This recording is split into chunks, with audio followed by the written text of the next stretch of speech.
Hi everyone and welcome back to Love English. I'm Sabrah, your British University English teacher, and today we're going to be looking at 12 long English words that are going to make you sound a little bit more sophisticated and a little bit more intellectual. Now I could have given you words like anti-establishmentarianism or flockinau-filification, but I didn't think that those words were going to be as useful for you. So these words that we're going to look at today, they are actually commonly used in everyday speech and conversation, so they're still going to be useful even though they do sound a little bit more intellectual or eloquent.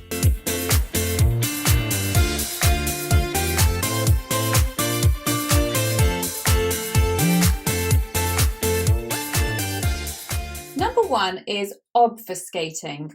Obfuscating, and this is a verb. And this means to make something less clear or confusing or to hide the meaning of something. It can also be that you avoid answering a question, so you kind of confuse or you skirt around the question. It's something that often politicians do when they're asked difficult questions. They can often obfuscate and sort of confuse the interviewer as they don't want to necessarily be pinned down on that topic. Let me give you an example. Because I'm a sympathetic and kind teacher, I try not to use language that could obfuscate my students.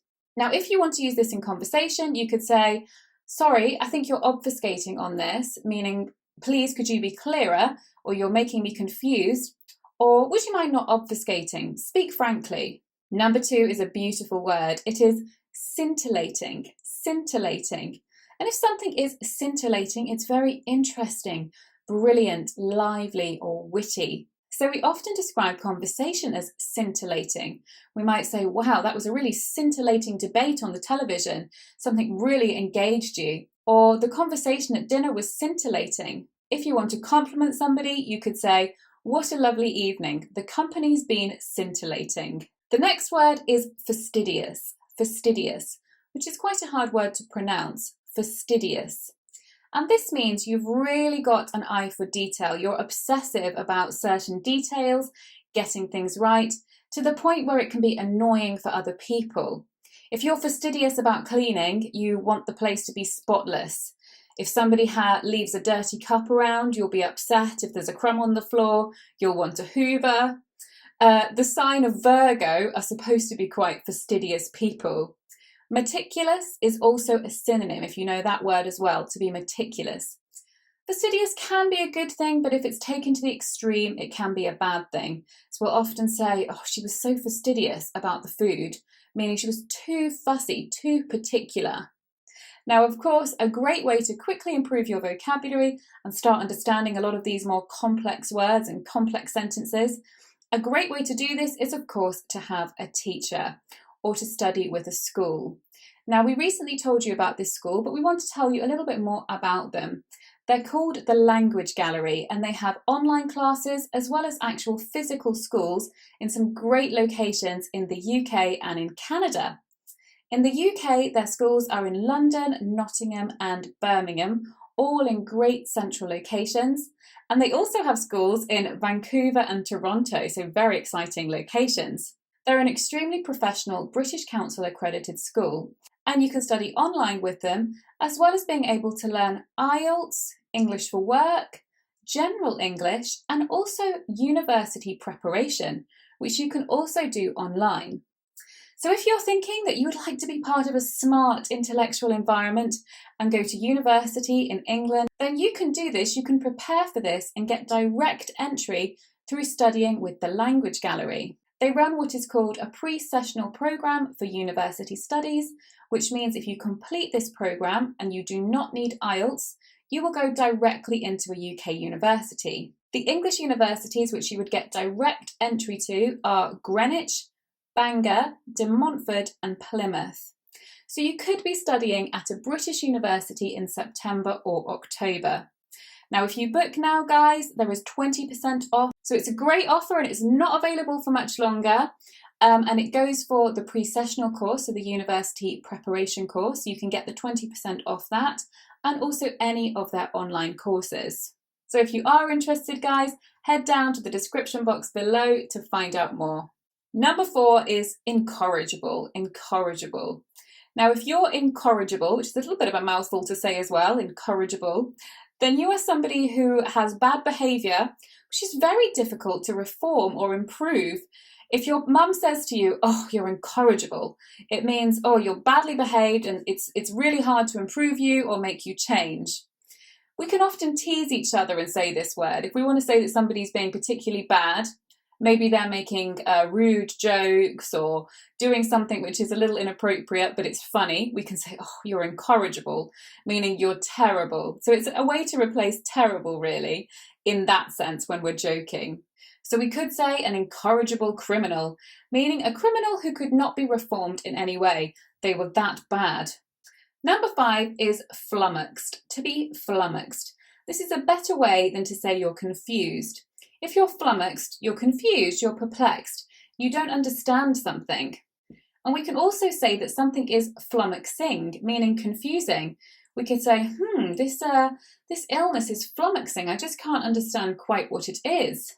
Lots of students find the present perfect tense in English quite flummoxing. They're quite confused by it and they can't make sense of it.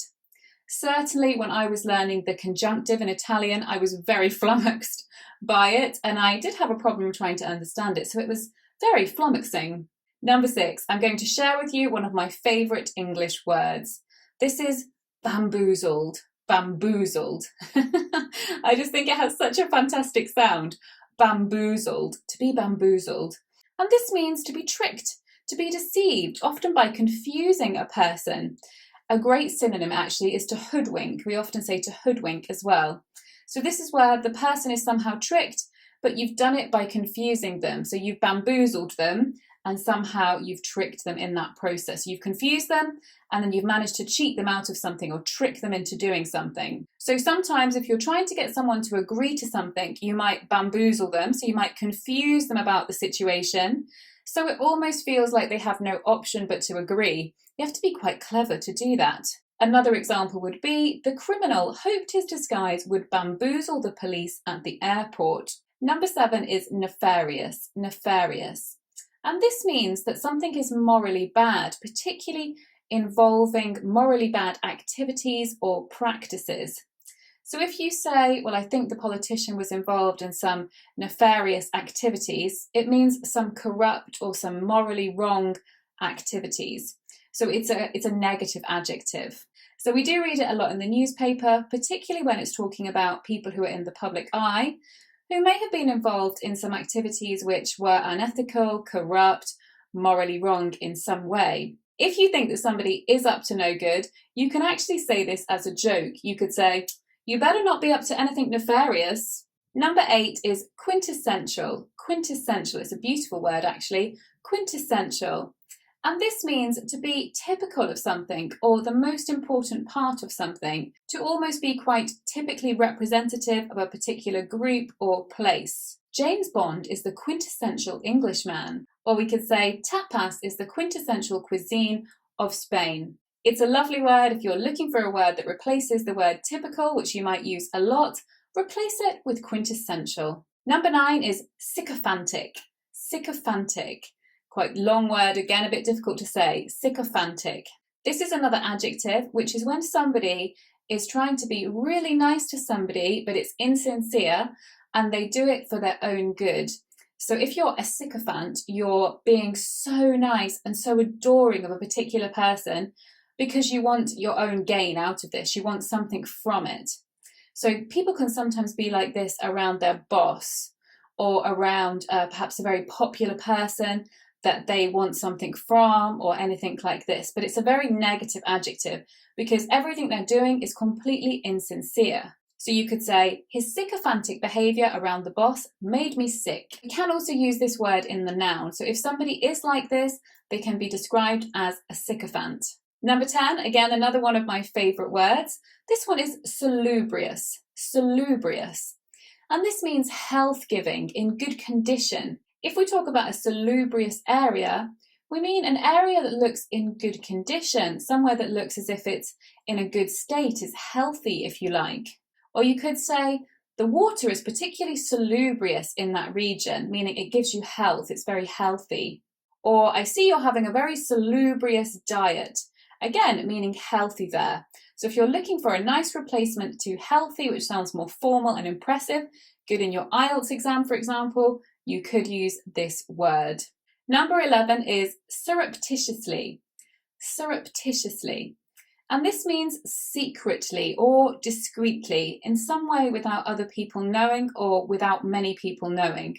Kind of a little bit like sneaky, which would be the informal version. So you don't want other people to see because perhaps you're doing something that is wrong or that you feel guilty about. It could be something like this.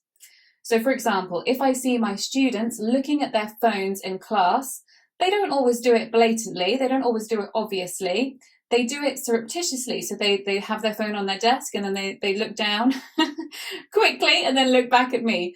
But obviously I know that they've looked at their phone, maybe they're looking at the time or if they had a message, but they don't do it obviously because that would be very rude. They do it surreptitiously. Or you could say she was on a diet, but she surreptitiously had a few pieces of chocolate. So she secretly or sneakily, without other people knowing, had some chocolate.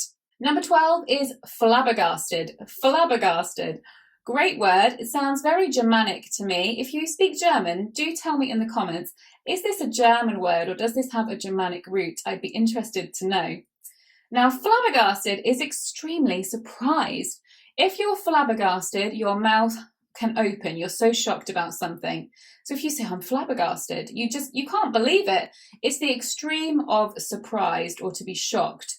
It's not necessarily negative. It just means that you're very surprised. You weren't expecting that news. So we could say, Mr. Smith was flabbergasted when he found out that his daughter was engaged. He didn't even know she had a boyfriend. My boyfriend was a little bit flabbergasted when I told him I was pregnant. He did get over it very quickly, but I do remember that his jaw fell quite a bit more than normal. Right, everyone, they were our 12 long words to make you sound more smart and intellectual. I do hope you find occasion to use them. Do start replacing some of the boring everyday words we use with these much more interesting words, and have some fun with that. If you want to try and use any of them in a sentence, please do that in the description box below. Or you could even share a long English word that you like. Don't forget, guys, if you're interested in studying with the Language Gallery, then head down to the description box below for more info. We'll see you soon on Love English. Bye-bye.